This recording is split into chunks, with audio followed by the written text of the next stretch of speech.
오늘은 귀신의 고백과 인간의 선택이라는 제목으로 함께 은혜를 나누도록 하겠습니다. 오늘 본문은 예수님께서 만물의 주관자이심을 말해주는 압달락에 이어서, 우리가 물론 압달락은 보지 않았습니다만 이제는 영적인 세계까지 주관하시는 예수님의 권능을 보여주는 그러한 본문입니다. 이제 예수님은 한 영혼을 위해서 갈릴리 맞은편 거라사인의 땅으로 가십니다. 근데 그곳에는 귀신 들려서 옷도 입지 않고 집에 거하지도 않고 무덤 사이에 사는 사람이 있습니다. 여러분, 저는 귀신 들려서 그러니까 옷도 입지 않고 있는 사람, 무덤 사이에 다니는 사람, 이런 사람들 옛날에 어려서 본 것 같아요. 그리고 대낮에, 벌건 대낮에 여성이 나체로 돌아다니는 것도 제가 봤습니다. 그게 남자도 뭐 물론 그렇지만 더더군다나 여성이 옷을 다 홀딱 벗고 대낮에 거리를 활보한다는 건 이건 절대로 제정신으로 할 수 있는 일이 아니죠. 자, 이런 사람이 있습니다. 그런데 사람들은 이 귀신에 사로잡힌 이 사람을 오늘 본문에 보면 쇠사슬과 고랑에 매어서 짐승처럼 취급을 했고, 그는 엄청난 괴력으로 그 모든 것을 끊어버리고 이제 삐쳐나가곤 했던 것을 보게 됩니다. 예수님은 그를 만나시자마자 그를 사로잡은 더러운 귀신을 쫓아내셨어요. 그리고 그를 이전의 모습으로 회복시켜 주셨던 것을 보게 됩니다. 그리고 이 사실이 목격자들에 의해서 성내에 그리고 마을에 퍼지게 됐고, 정말로 멀쩡해진 남자를 보고 사람들이 두려워했고, 그리고 회복된 이 사람은 자신의 일을 온 성내, 그러니까 자신에게 닥친 이 일을 온 성내 사람들에게 전파하게 됩니다. 자, 이게 오늘 본문의 내용입니다. 저는 오늘 이 본문을 통해서 두 가지 사안에 대해서 살펴볼 것입니다. 첫 번째는 귀신의 고백입니다. 귀신의 고백. 28절 말씀을 한 번 더 같이 읽어봅시다. 시작. 예수 그를 보고 부르짖으며 그 앞에 엎드려 큰 소리로 불러 이르되 지극히 높으신 하나님의 아들이 당신께 구하노니 나를 괴롭게 하지 마옵소서 하니. 자, 여러분, 귀신 들린 자가 예수를 보고 부르짖습니다. 지금 그러나 이제 귀신 들린 자는 자신의 의지로 하는 게 아니죠. 그죠? 이미 귀신이 그 영을 다 장악하고 있기 때문에 그가 하는 모든 말과 행동과 모든 것들은 이미 그 사람의 인격이 하는 게 아니라는 거예요. 귀신이 한다는 것이죠. 여기 보면 그 앞에 엎드려, 누구 앞에? 예수님 앞에 엎드려. 그러니까 외견상으로는 분명히 경배하는 그런 모습을 볼 수 있죠. 그러면서 뭐라고 얘기하냐면 지극히 높으신 하나님의 아들 예수여 라고 이렇게 고백을 합니다. 여러분, 예수님께 대한 이 귀신의 호칭입니다. 예수님께 대한 이러한 인식은 귀신이 굉장히 꽤 아주 정확한 그런 신적 지식을 가지고 있는 것을 보게 됩니다. 보세요. 지극히 높으신 하나님. 그러니까 하나님이 어떤 분이라는 걸 알고 있어요. 지극히 높으신 하나님. 그리고 거기서 그치는 것이 아니라 예수 그리스도, 지금 자기 앞에 서 계신 그 예수님이 누구라는 것도 알고 있어요. 바로 그 하나님의 아들이라는 것도 알고 있어요. 여러분, 이 고백이 얼마나 중요하냐면 베드로가 가이사랴 빌립보에서 예수님을 하나님의 아들로 고백했죠. 주는 그리스도시요 살아계신 하나님의 아들입니다 라는 고백을 하잖아요. 그런데 이 귀신의 고백이 그 베드로의 고백보다 훨씬 전에 있었다는 거예요. 그러니까 시기적으로도 앞서는 거예요. 그리고 더더군다나 내용 면에서도 하나도 손색이 없어요. 지극히 높으신 하나님의 아들 예수요. 아주 뭐랄까, 요즘식으로 얘기하면 이 신학적 지식이 아주 정확했던 그 귀신입니다. 이 귀신은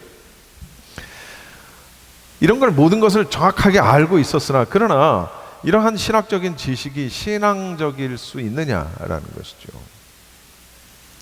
이 귀신이 예수님께 대한 정확한 지식을 갖고 있다고 해서 그가 예수님을 자신의 구주로 인정한 것이라고 볼 수 있을까요? 없을까요? 없겠죠. 여러분, 물론 믿음은 들음에서 납니다. 그죠? 그리고 그 듣는다는 것은 들음으로 인해서 알게 되는 것이죠. 믿음은 들음에서 난다. 그러나 안다고 해서 다 믿는 것은 아니라는 것이죠. 안다고 해서 다 믿는 건 아닌 거예요. 왜냐하면 예수 그리스도가 누군지, 그러니까 예수 그리스도를 구주로 영접하지 않은 사람들 중에도 주님께 대해서 아는 사람은 얼마든지 있을 수 있다라는 거예요. 그렇지 않습니까? 여러분, 유튜브에 들어가 보면 온갖 잡상식이 난무합니다. 없는 게 없을 정도예요. 그리고 그 가운데에는 하늘의 어떤 비밀을 말하는 자들도 있습니다. 앞날을 예언하는 사람들, 또 성경을 풀이하는 사람도 있습니다. 근데 웃기는 건 성경을 풀이하는데 중의해. 자, 여러분, 성경을 마치 논어나 명심보감처럼 여기며 풀이하는 교수들도 있습니다. 여러분은 어떻게 생각할지 모르지만 도올 김용옥 같은 사람이 성경을 많이 알고 있다고 해서 나는 그 사람이 신앙이 있다라고 난 여기지 않습니다. 여러분, 귀신도 예수님의 정체성에 대해서, 하나님과 예수님의 이 정체성에 대해서 너무나도 정확하게 알고 있다는 것을 보게 돼요. 그래서 귀신은 주님 앞에서 엎드릴 수밖에 없었어요. 그리고 예수님께서 지극히 높으신 하나님의 아들이란 사실을 알았지만 그분을 따르지 않았어요. 오히려 귀신에 있어서 예수님의 존재는 이런 존재였습니다. 당신이 나와 무슨 상관이 있나이까? 여러분, 안다고 해서 다 믿는 것은 아니라는 증거죠. 내가 당신이 하나님의 아들인 거는 내가 알겠는데, so what? 그게 나와 무슨 상관이 있냐라는 말이에요. 아는 것이 곧 믿음은 아니라는 것을 잘 나타내주고 있는 겁니다. 귀신은 오히려 자신에게 있어서 주님의 존재는 이런 것이다라고 고백하는데, 당신께 구하노니 나를 괴롭게 하지 마옵소서. 여러분, 이게 히브리인들의 관용어입니다. 무슨 얘기냐면, 당신께 구하노니 나를 괴롭게 하지 마옵소서, 그 말은 히브리인들에게 있어서는 나를 버려두고 네 일이나 신경 써라 라는 관용어구로 사용된단 말이에요. 이렇게 얘기하면 여러분들이 뭐 그런가 보다 하시겠죠. 그런데 우리도 비슷한 말이 있습니다. 뭘까요? 너나 잘하세요. 너나 잘하세요. 사실은 우리 그전에는 그런 거 없었습니다만 무슨 영화에서 나오는 대사였죠. 기독교인들을 대상으로 한 대사예요, 이게. 그 영화 속에서. 너나 잘하세요. 너나 잘하세요. 여러분, 귀신은 오늘 29절에 보면 예수님이 이미 더러운 귀신한테 명령하셔서 그 사람에게서 나오라라고 명령을 이미 하셨어요.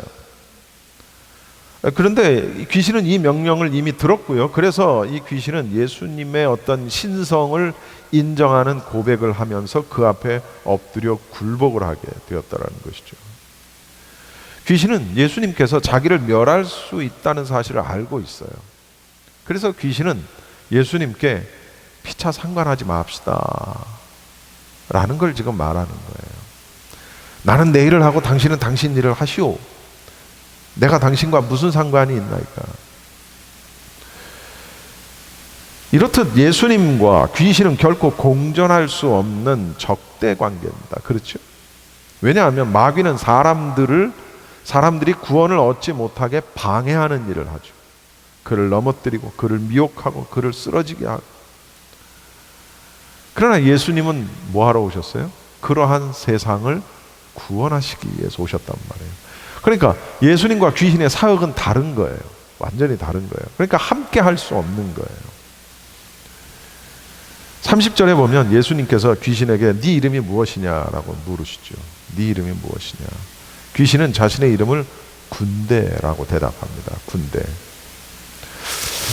자, 이 귀신의 이름이 군대, 그러니까 귀신 들린 사람이 아니라 그 사람을 점령하고 있는 귀신의 존재에 대해서 지금 물으시는 거예요. 근데 나는 군대다라고 말씀하세요. 그런데 여기서 나는 군대다 하는 이 군대의 원어가 뭐냐면 레기온이라는 헬라어를 씁니다. 레기온. 레기온은 어떤 용어냐면 그때 당시 군대 개편 이렇게 뭐라 그러죠? 이렇게 편성으로 약 6천 명의 보병 군대를 말합니다. 6천 명이면은 오늘날 우리 시대로 얘기하면 그건 연대를 넘어서는 거죠. 그건 거의 사단급에 가까운 엄청난 군대입니다. 그러면 여러분 잘 보세요. 한 귀신이 한 사람에게 있는 경우도 있고 한 귀신 안에 여러 귀신이 있는 경우도 있습니다. 영적인 이런 지식들은 우리가 알아두면 좋아요. 한 명에게 하나의 귀신만 들어가는 건 아니에요. 그럴 수도 있고 여러 명이 들어갈 수도 있어요.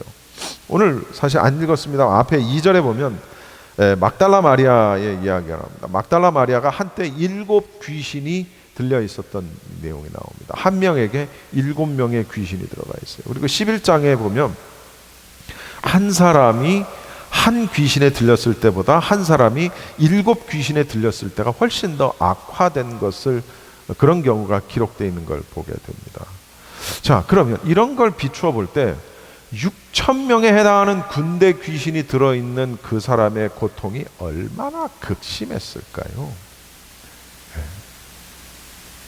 벌거벗고 뛰고 다니고, 얼마나 힘이 센지 쇠사슬로 묶어놔도 그걸 끊어요. 인간이 쇠사슬을 힘으로 끊을 수 있지 않아요. 그건 불가능한 거예요. 그런데 그 엄청난 어마어마한 괴력이 나오는 거예요. 왜? 그 안에 군대 귀신이 들어가 있으니까 당연히 사람이 없는 것이죠. 이 사람의 고통이 얼마나 극심했는지를 알게 되는 겁니다. 귀신은 예수님께 사정을 해요. 자신을 무저갱으로 들어가라 하지 마시기를 사정하는 거예요. 우린 뭐 계시록을 공부를 했으니까 무저갱이 뭔지 정도는 여러분 다 잘 아실 거예요. 귀신은 이 무저갱에 가지 않게 해달라고 비는데, 이것은 그들이 예수님께서 심판주라는 것, 자신을 심판하실 수 있다, 자신을 어떤 처분을 내리실 수 있는 분이라는 걸 귀신이 알고 있다는 사실이에요. 다시 말하면 이 사실은 귀신이 아무리 큰 힘과 세력이 있더라도 6천 명 보병의 힘과 능력이 그에게 있다 손치더라도 결국은 예수님의 통치 아래 있는 존재라는 것을 이제 잘 보여주고 있는 거예요. 근데 때마침 그곳에 돼지떼가 있었어요. 돼지를 치는, 산에서 먹고 있었습니다. 근데 이 귀신들이 자신들이 그 돼지에게 들어가게 해달라고 말을 합니다. 예수님이 그러라고 허락을 하세요. 오늘 본문에는 안 나와 있지만 이 같은 본문 마가복음에 보면 이 돼지가 2,000마리라는 그 숫자가 정확하게 나옵니다. 2,000마리. 어마어마하겠죠. 돼지 2,000마리가 꿀꿀 내봐요. 정말. 결국 2,000마리에 해당하는 이 돼지떼가 비탈길에서 갈릴리 호수, 갈릴리 바다로 그대로 다이빙해서 몰살을 하게 됩니다. 자, 그런데 이런 일이 있은 후에 이제 사람들의 반응입니다. 그게 오늘 제가 말하고 싶은 두 번째, 인간의 선택입니다. 인간의 선택.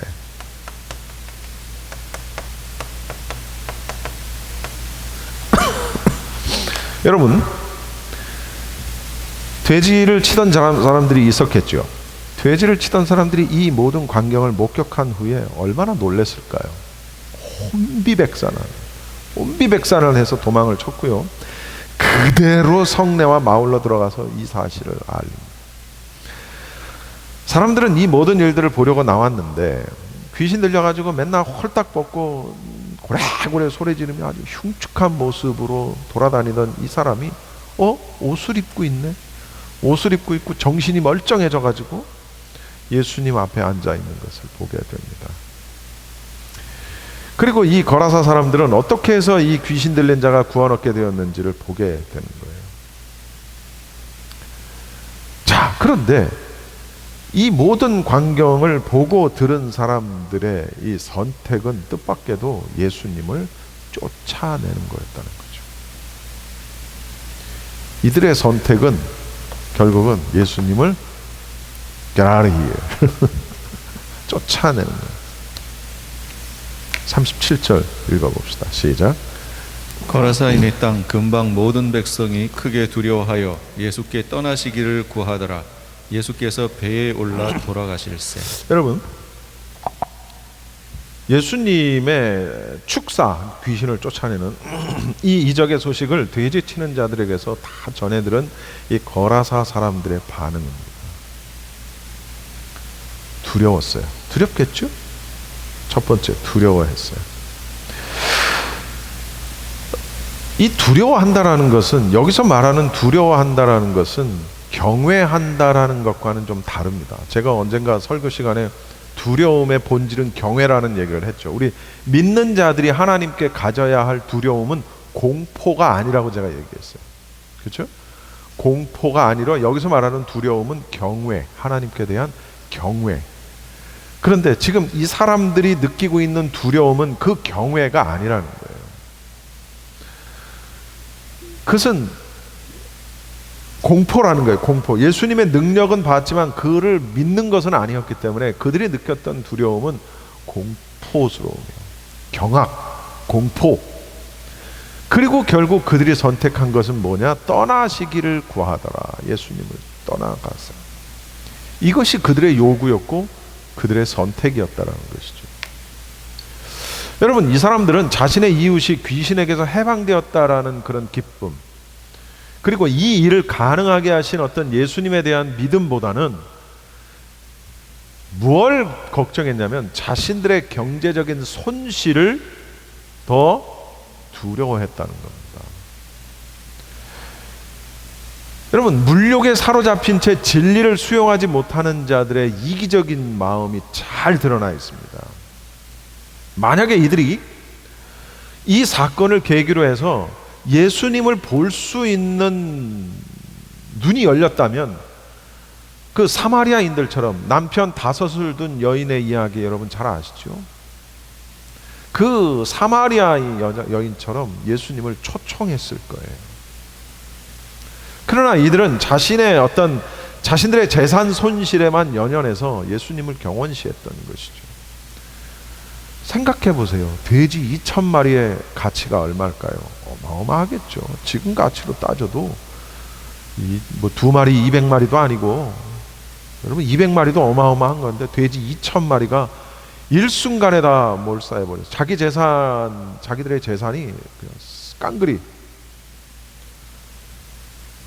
이 돼지 주인들에게 있어서 이 돼지 2,000마리는 자신들의 전 재산일 수도 있고 아니면 자신들의 재산의 일부일 수도 있어요. 그죠? 만약에 이게 일부라면 어쩌면 나머지 자신들의 재산도 또 다 날려버릴 수도 있겠다라고 생각을 하는 거예요. 여러분, 그렇지 않겠습니까? 여기서 우리가 한 가지 짚고 넘어가야 될 것은 뭐냐면, 예수님께서는 한 영혼의 가치를 천하보다도 귀하게 여기신다는 거예요. 할렐루야. 여러분, 예수님께 있어서 돼지 2,000마리는 귀신 들린 한 사람의 가치와 비교할 때 그건 비교의 대상도 되지 않는 거예요.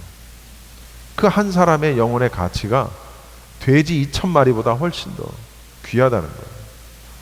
돼지가 뭡니까? 온 천하보다도 한 영혼을 귀하게 여기시는데요. 예수님께서는 한 영혼의 온전한 회복 그리고 구원을 위해서 재물의 손실도 감수해야 되는 걸 보여주신다는 거예요. 마을 사람들은 예수님의 그러한 권능에 대해서 두려워하면서도 그분을 믿고 따르지 않는 걸 보게 됩니다. 오히려 자신들의 경제적인 손실 때문에 떠나시기를 간청하는 걸 보게 돼요. 여러분, 영어 중에 이런 표현이 있습니다.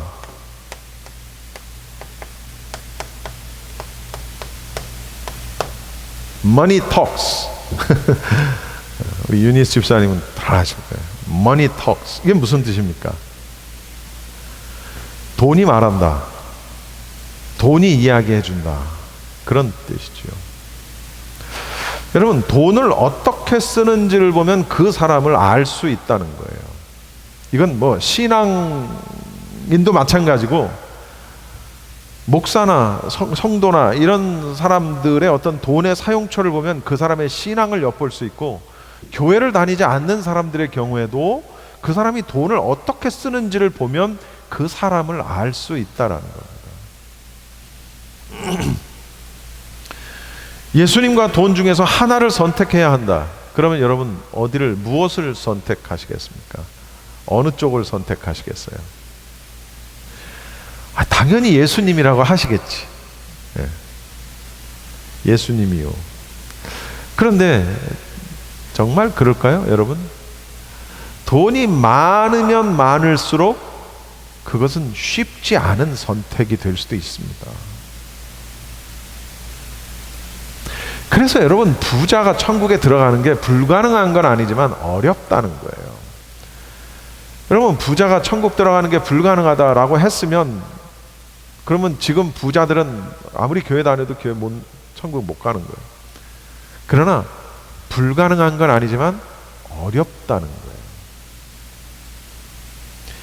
그래서 많이 부자가 되려고 애쓰는 게 어쩌면 지혜롭지 않을 수도 있다는 걸 우리는 알아야 된다는 것이죠.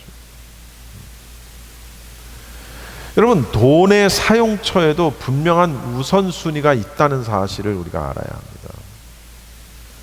어떤 성도는 자신의 어려운 중에서도 자신의 어떤 그 첫 열매를 모두 감사 예물로 바친 그런 경우도 있습니다. 여기서 말하는 것은 액수가 크냐 적으냐 이걸 말하는 게 아니에요. 여러분, 마음입니다. 마음. 여러분, 드림, 내가 하나님께 드린다. 드림이 신앙이라는 것이죠. 드림에는 여러 가지 의미가 있을 수 있죠. 나의 마음을 드리고, 나의 몸을 드리고, 나의 돈을 드리고, 나의 어떤 지식을 드리고, 뭐 많은 것들을 우리가 하나님 앞에 드릴 수 있죠. 드림이 신앙이라는 거예요. 그리고 우리는 그것을 또 다른 말로 영적 수준, 이렇게 표현하는 겁니다. 여러분, 내 생명과 삶이 하나님의 것이라는 고백은 얼마든지 할 수 있습니다. 그렇죠? 그러나 돈 지갑이 하나님 것이라고 인정하는 건 쉽지 않아요. 참 아이러니하죠. 내 생명과 내 삶이 다 하나님 건데 내 돈 지갑은 내 거야. 이런 경우가 얼마나 많습니까? 이것은 돈에 대한 문제, 물론 돈에 대한 문제가 다는 아니지만 때로는 이것이 신앙에 대한 문제일 수도 있다는 겁니다. 우리 여기 앉아 계신 여러분들 중에는 돈이 많은 사람이 없기 때문에 이런 설교하기가 너무 편해. 근데 여기 계신 분 중에 뭐 집이 두 채, 세 채, 뭐 막 롤스로이스 타고 다니고 굉장한 사업체를 거느리고 있고 뭐 그런 분이 여기 한두 분만 앉아 계셔봐요. 내가 이런 얘기 하기가 편한가? 저건 나들으라고 하는 소리 같은데 이럴 거 아니에요. 근데 여기 계신 분들은 저나 뭐 여러분이나 다 도끼인 개낀. 그러니까 이런 설교는 참 하기가 편해. 돈에 대한 설교를 하기가 너무 편해. 왜? 다 거기서 거기거든. 우리 교인 중에 11조를 1000불, 2000불 내는 교인이 없어요. 1000불, 2000불, 10,000불 이렇게 내는 교인이 있으면 제가 이런 얘기를 못하지.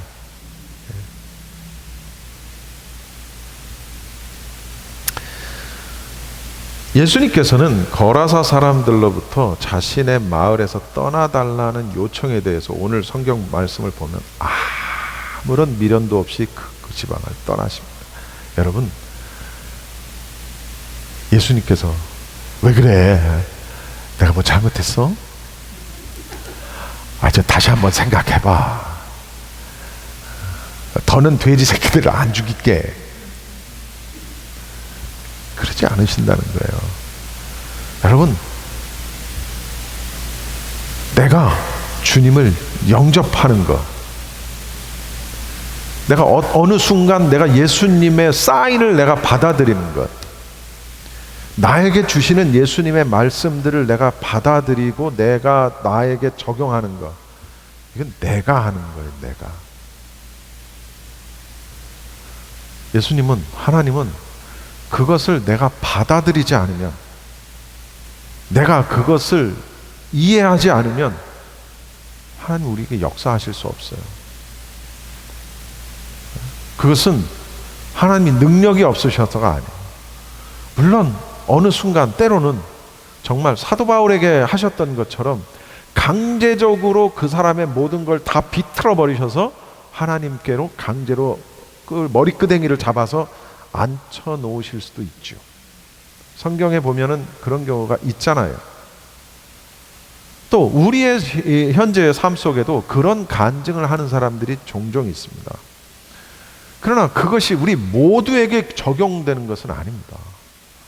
사도 바울이 다마스커스 도상에서 예수님을 만났다 그래서 나도 어디 길에 어디 이렇게 다니다가 좀 예수님을 만날라나 싶어서 어디로 다닐 수 없다는 거예요, 여러분.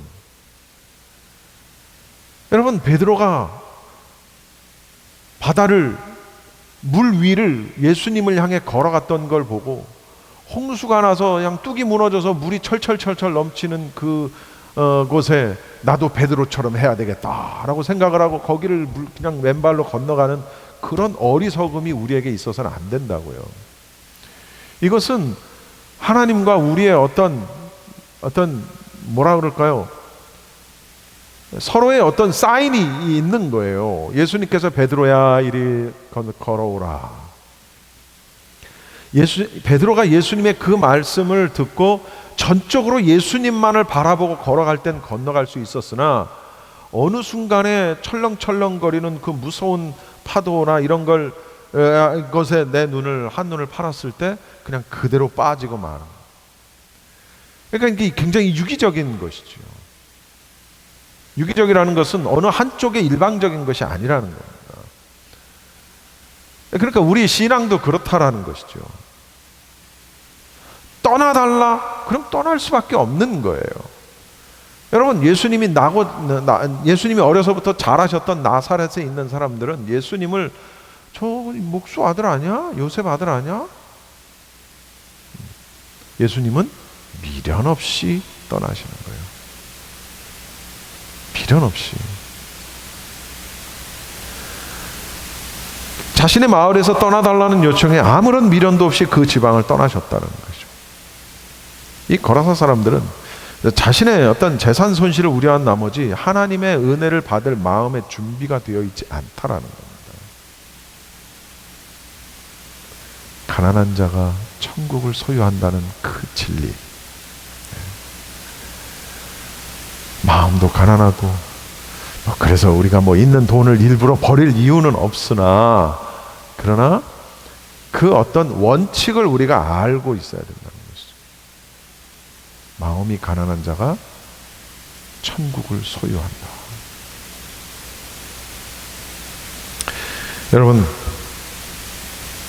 오늘 두 가지, 귀신도 하나님과 예수님이 어떤 분이라는 걸 알았어요.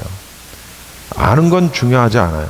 아니, 중요하지 않다는 게 아니라 아는 게 다는 아니에요. 알았으면 그분을 받아들이고 그분과 유기적으로 함께 하나님과의 관계가 끊어지지 않도록 우리가 살아야 합니다. 그리고 내가 가지고 있는 것에 대해서 드린다. 나의 어떤 손해, 손실 이런 것을 걱정하는 신앙은 그것은 올바른 신앙이 아니다 라는 사실을 절대로 명심하시면서 이 말씀이 오늘 저와 여러분 우리 모두의 삶 속에 적용되는 그런 말씀이 되기를 바랍니다. 기도하겠습니다.